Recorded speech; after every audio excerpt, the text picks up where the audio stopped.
Many Christians are exhausted from falling into the same sin.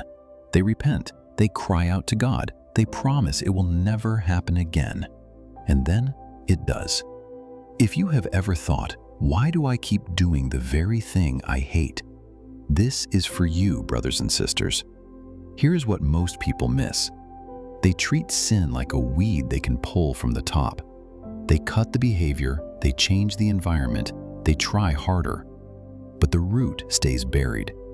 And what stays buried always grows back. This is more serious than it looks, because a cycle of repeated sin does not just damage your walk with God.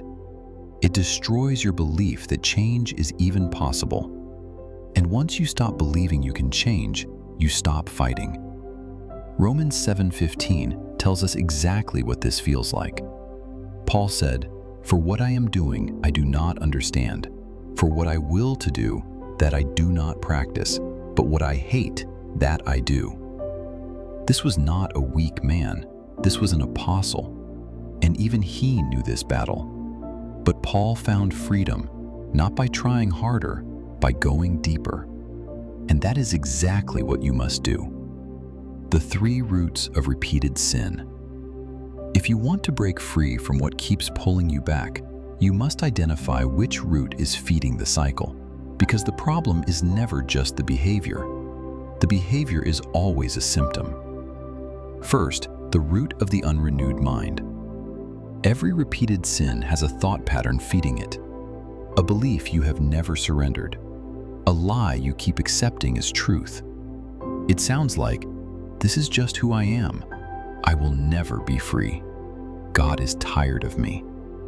And as long as that lie stays buried in the soil of your mind, the fruit of sin will keep returning.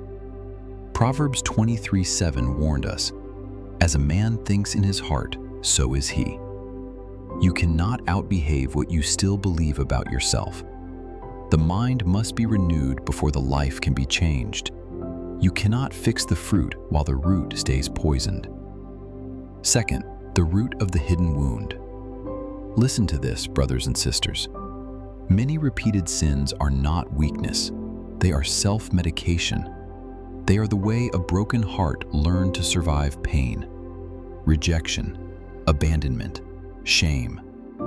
When those wounds go unhealed, the soul reaches for anything that numbs the ache, and sin is always available. David understood this. In Psalm 51:6, he cried out, "Behold, you desire truth in the inward parts." God does not just want your behavior cleaned up.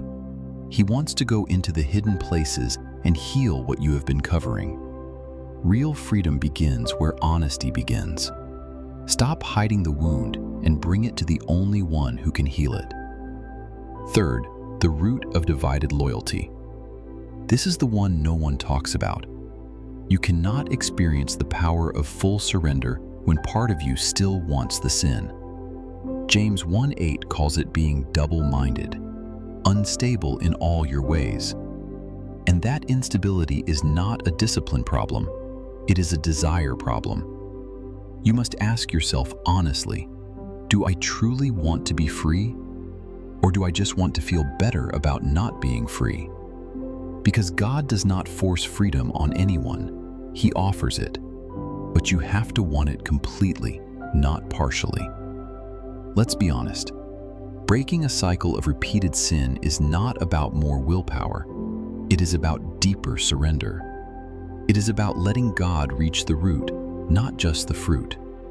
It is about bringing your wounds to the cross instead of hiding them in the dark. The same God who freed Paul from his struggle is standing at the door of your root right now.